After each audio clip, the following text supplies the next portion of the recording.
Lorsque vous voyez la reine Elisabeth, vous voyez juste une mamie sympathique qui ne ferait pas de mal à une mouche, une mamie mignonne et tranquille, baliverne, il n'en est rien.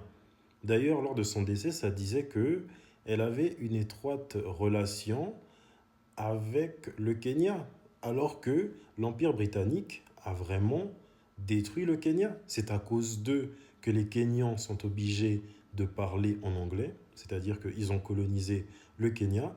Ils ont volé beaucoup de terres fertiles pour en faire des terres de colons. C'est aussi à cause d'eux que le Kenya est obligé de faire partie du Commonwealth. Ça, c'est une unité qui rassemble toutes les anciennes colonies britanniques qui font qu'ils sont obligés de bosser ensemble. Pour certains, c'est positif, c'est négatif pour d'autres. Après, il y a quand même des inégalités, on relève certains.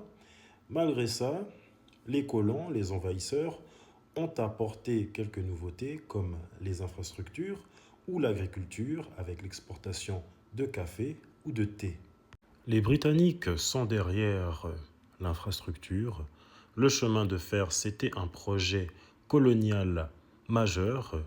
Ils ont créé une ligne reliant l'océan Indien à l'intérieur de l'Afrique de l'Est britannique. Elle part de Mombasa et atteint d'abord Kisumu sur le lac Victoria avant la connexion vers l'Ouganda. Ce que cette nouveauté a apporté, je peux en citer certains, fondation des villes comme Nairobi, qui est la capitale du Kenya, le développement du commerce intérieur, le transport plus rapide des personnes et des marchandises. Mais ne souriez pas trop vite, l'Empire britannique n'a pas construit cela pour aider la population kenyane, ils l'ont fait pour sécuriser le contrôle impérial, transporter les ressources agricoles et faciliter l'installation des colons européens.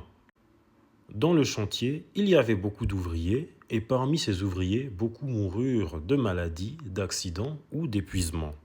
Les colons s'emparent des terres fertiles du Kenya pour les plantations de thé et de café. Ils obtiennent des meilleures terres agricoles, cependant beaucoup de Kikuyu et d'autres peuples perdent leurs terres ancestrales. Si on compare le niveau de vie des colons britanniques ainsi que les esclaves africains, le mode de vie des colons britanniques était assez aisé. Ils possédaient de grandes fermes de café, de thé ou d'élevage. Beaucoup vivaient dans des maisons confortables avec des domestiques et ils avaient également des écoles, clubs et quartiers réservés aux Européens. Tandis que les esclaves africains avaient des conditions de vie médiocres. Une pléthore d'entre eux furent expulsés de leurs terres. Ils devaient payer des impôts coloniaux. Pour payer ces impôts, ils étaient souvent forcés de travailler dans les fermes européennes ou sur les chantiers. Les salaires étaient également très faibles.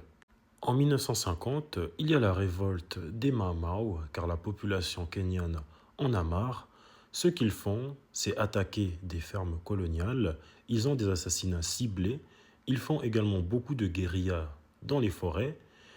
L'armée britannique, l'Empire britannique plutôt, répond en faisant des détentions massives, des camps d'internement, des tortures et exécutions. Quelque chose que, pendant longtemps, Londres a minimisé. Là, je parle des violences. Et jusqu'à aujourd'hui, certains Kenyans, au lieu de blâmer la reine Elisabeth, ils l'applaudissent et ils la rendent hommage. Je pense que ça, ce sont les dégâts, malheureusement, de la colonisation.